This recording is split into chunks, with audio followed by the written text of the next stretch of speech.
Good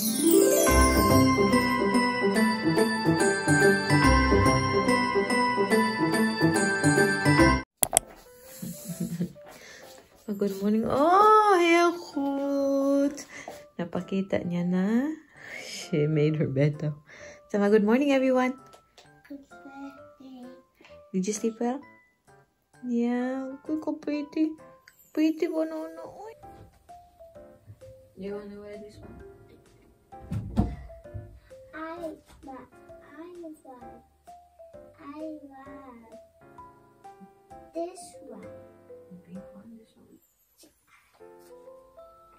You need a shirt, huh? Undershirt. This one na lang ang undershirt. Yeah, Also pink. that one. Okay, get underwear, please. Hala. Agoy, agoy. Hello, Kiki. Look, Kiki.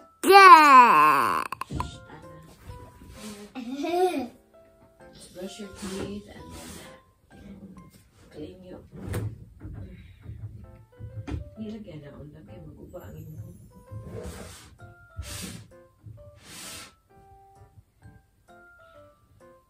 Yeah.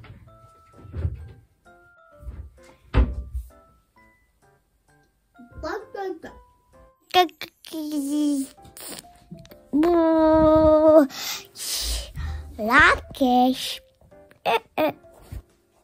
Rakesh, come on.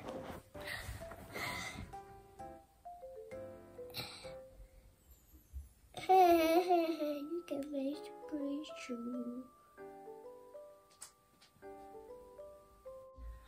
Isha Chibala.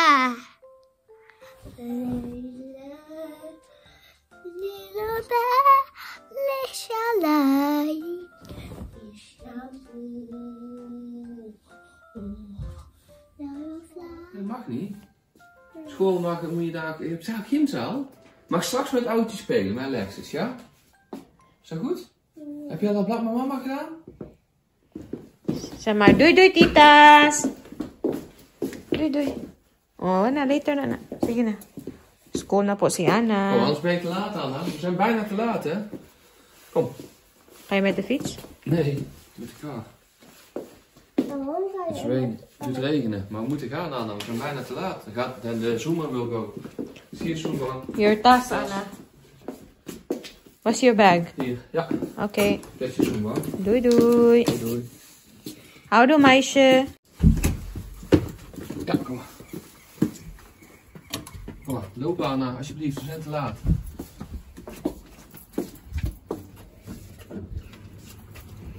Umuulan, so kailangan nilang magsasakyan today.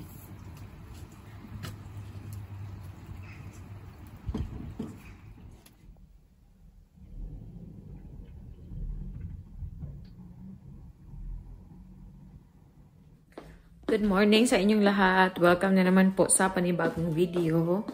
I hope okay kayong lahat. As usual, ang nanay wala pang ligo.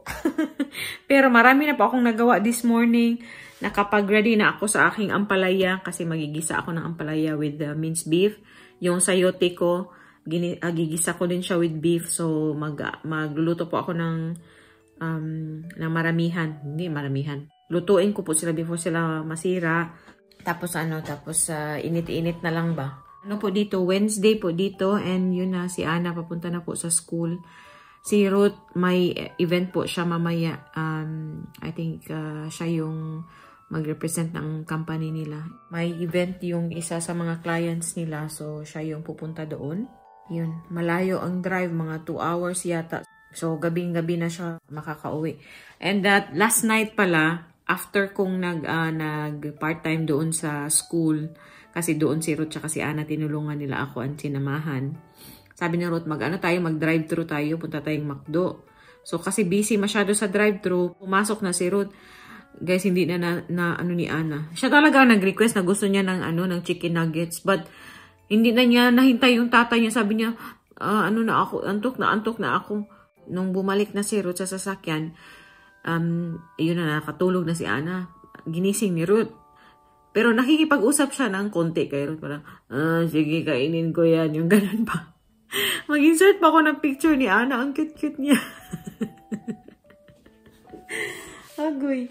Anyway, si Ruth, ihatid lang niya ng saglit si Ana. Tapos babalik din yun. Kasi alas 9 pa naman. O alas 10 pa naman niya kailangan umalis. He's just going to pick up the company car daw. And then, alis na siya. Ito yung nuggets ni Ana kagabi, hindi niya nakain. Iinitin ko mamaya. Pakain ko sa kanya sa snack nilang dalawa ng bata. Kasi may bata na namang dadalhin si Ana dito sa bahay. Kasi medyo matagal na yan na gusto makipag-appointment kay Ana. Kaso, trabaho man ang nanay sa hapon. So, yun. Hindi siya matuloy-tuloy. So, nung si Ruth na yung kinausap ng nanay. So, yun na. Sabi nito, sige, yun, palaroin natin ang mga bata. So, sabi nito, okay lang ba? Kahit daw doon maglaro sa bahay nila or sa lolo't lola ni Ana, okay lang. Yung kasi, yung nanay ng bata, kakilala po nila ni Ruth and ng parents niya. Parang family friends sila ba, ganun. Kahapon, busy po ako dito, hindi ako nag-video. Gusto ko sana mag-vlog yesterday, pero super busy kahapon. Naglinis po ako ng buong bahay kasi nga may time tayo Tuesday. Wala akong pasok sa Tuesday. Sa gabi, meron dun sa school. Pero the whole day, naglaba ako, namalansya, yung usual na ginagawa natin. Naglinis ng buong bahay. Oh my God. Iba na talaga pag hindi ko na masyado natututukan yung bahay. Kasi nga, diba, na-busy tayo sa trabaho doon sa store. Pero, yun, may time na. So, yan, nakapaglinis ako. Sobrang ang daming kailangan i-arrange, i-put away, and also linisin. Hindi lang ako kahapon, tawag dito, nag-dusting lang ako, tsaka nag-vacuum, pero hindi pa po ako nag-mop. So, gawin ko yan siguro today. Yun na po yung ganap natin today. Kanina, tinawagan ko yung nanay ko. Madalas kaming nagchichika these days. Pag nahuhumsik ako sa ganitong panahon, kailangan kausapin ko yung nanay ko para at least na mawala yung pagka-homesick natin ba. Balikan ko na lang po kayo mamaya. I-ready ko po yung mga kailangan ko dito sa pagluluto. Tapos, I need to wash up and then go out din mamaya. Kasi kailangan kong bumili ng cabbage na ihahalo ko sa aking lumpia.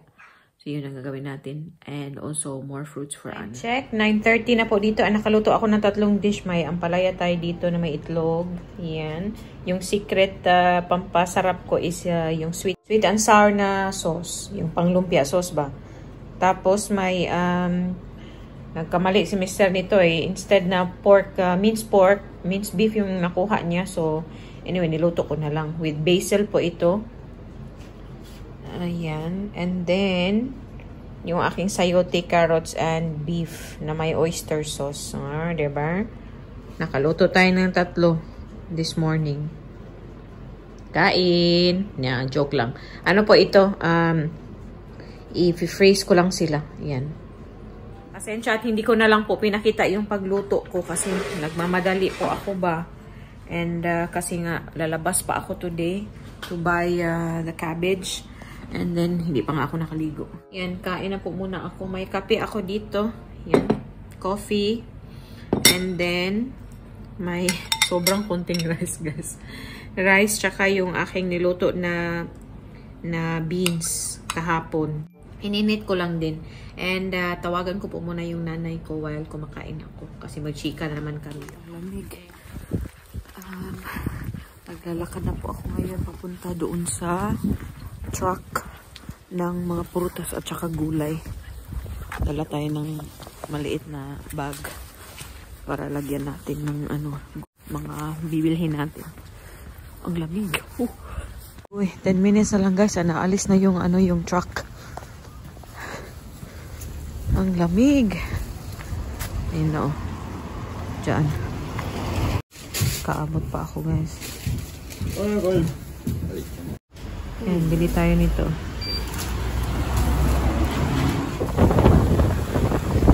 Uy, ang lamig. Grabe. Buti na lang nakaabot ako. Tinatawanan ako ng matanda yung nagtitinda doon kasi Every time na pumunta ako noon, palagi ako namamadali. Sabi niya, oh, buti umabot ka pa. Kasi palagi daw akong almost na nagsasarado pa pumupunta doon. Kasi, di ba dati nung may nililinisan ako dito malapit sa kanila, nagda-drop by ako doon sa kanila palagi. So, yun.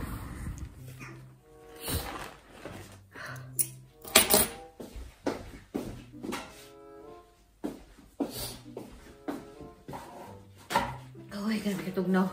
Ang lamig. Grabe guys, ang lamig. Pag ang hangin dito sa Netherlands, pag umihip, mas malamig pa sa snow. Joke lang.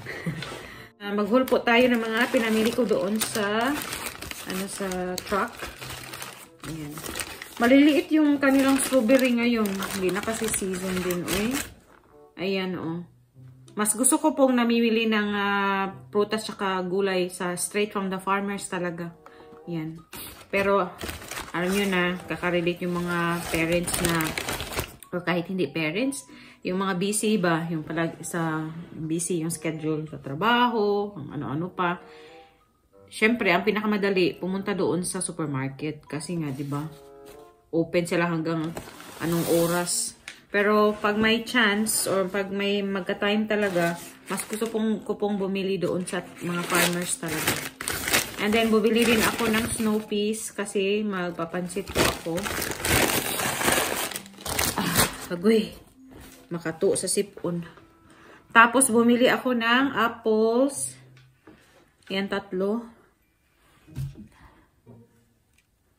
Ano na. Ipon na yung apple. Tsaka, ay, nakalimutan ko palang lutuin yung kalabasa ko, guys. Tapos, yung Spitzkohl. Ang tawag dito, yung cabbage. So, kailangan ko tanggalan. Kasi, buo pa talaga, guys. Yan. Yan lang yung binili ko, guys. Yun lang yung sadya ko doon. Wednesday nga po pala ngayon. Ay, hindi ko, na-mention ko ba kanina na wala po akong work today. Bukas, wala din akong work. May lakad din po ako bukas. So, baka mag-vlog po tayo. So, yun. Si Ana mamaya may dala din yung bata dito. Dito maglalaro. Nasabi ko na yata yan kanina. Pasensya na, pabalik-balik tayo, no? Pabalik-balik tayo for 2 days of video. And, tumawag yung aking mother-in-law kanina. Sabi niya, kumusta kayo? Ganyan, ganyan. Sabi ko, oh, okay lang ako. Pagluto ba? Tapos ko lang magluto. Sabi niya, ay, okay ba na dyan ako mag-dinner sa inyo mamaya? Sabi ko, oh, walang problema. So, dito po siya magdi-dinner mamaya. Buti na lang nakapagluto ako ng ulam. So, at least hindi tayo mapapahiya ba. Yung niluto ko, ayan andyan pa sila nilagyan ko ng cling wrap. Tapos, may chicken pa naman kami, yung parang Jollibee chicken. Yun yung ipapares ko dito. Baka hindi niya magustuhan yung ampalaya. Tingnan natin yung reaction ni Benan mamaya. Hindi ko lang sure no kung ma-film ko yung reaction ni Benan, guys. Kasi nga hindi po ako masyadong komportable na pinifilm ko sila. Kung nafi-film ko man sila, sobrang madalian lang ba.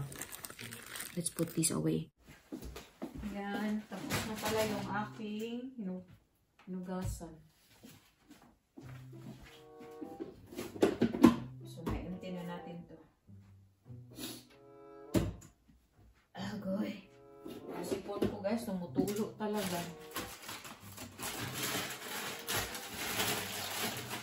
Maya ko na lang to i-transfer. Yan, may avocado pa pala ako dito. O, yung iba. Hindi pa naman sila hinog. Uy, ay, may isang hinog. So, ito yung aking lunch. And then, sour bread or rustic bread na toast. Tapos, egg. Yun lang siguro ang kakainin ko. Kasi, di ba, nagkunting rice na tayo this morning. Medyo heavy na yun.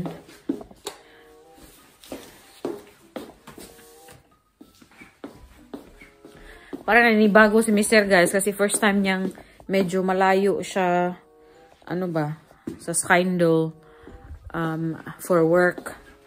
So, hindi niya pagising. Kagabi pa lang sabi na niya, hindi daw niya bet na pumunta doon. Sabi ko, wag mo na lang isipin na trabaho siya kasi event lang naman talaga pupuntahan niya. Sabi niya, kasi ang dami kong tatapusin sa trabaho.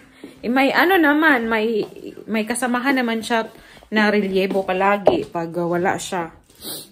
So, punta doon. Talaga si Ruth. Sobrang workaholic din to. Sobrang sa trabaho niya ba. Dedicated masyado. Yun. Sabi ko na sa kanya, mag-enjoy siya. Kasi nga, di ba, may party.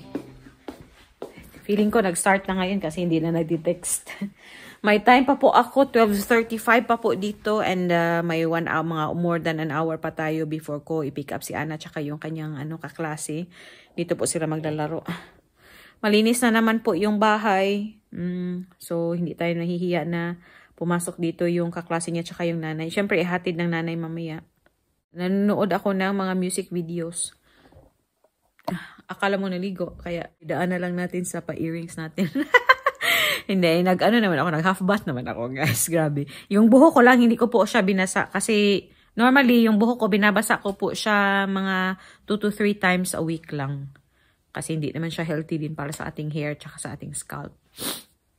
Grabe talaga yung gamig. Uy, talagang sa labas, parang mafe-feel mo yung sipon mo ba? Mag-relax po muna tayo ng kaunti, no? Before ng play date ni Ana mamaya. So, balikan ko na naman po kayo mamaya. A few moments later. Yan, nandun na po sila sa kwarto ni Ana, nalalaro.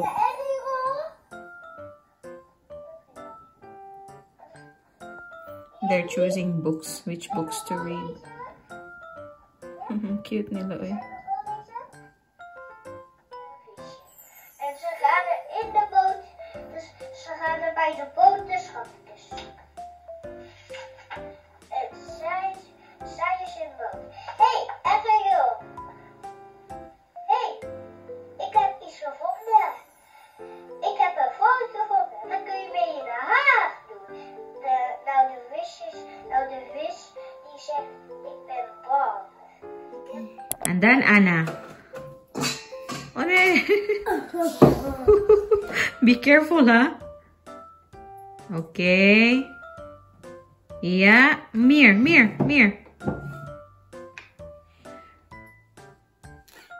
Was it like with Alexis? Ja. Yeah. Nakaalis na po yung kalaro ni Ana sa mga Duy! Doei doei. Nakaalis na nga po yung kalaro niya. And nag-usap kami ng mama. Ana, that is so hard, Scott. Nagchika kami saglit ng nanay. Oh, yun, okay naman. Maglaro ulit sila doon sa bahay nila next time yata. Hindi ko na din po pahahabaan yung ating pa-video, no? Hindi na lang po ako mag-vlog pagpunta dito ni Bianan. Kasi mag-spend time kami ni Ana. The whole afternoon, naglaro lang talaga sila ng bata. And ako, nabisi din ako doon sa kusina. Ang dami kong ginawa. Naglinis, ganun. And tonight, yun na yung kakainin namin ni Bianan, yung niluto ko, and then yung chicken. Initin ko na lang yung pagkain mamaya. Maraming salamat sa panonood, and kita-kita na naman po tayo sa susunod na video. Thank you! Ana, sama Duy, thank you! Doei titas. Na bye-bye, titas! Bye bye titas. See you next time! See you next time.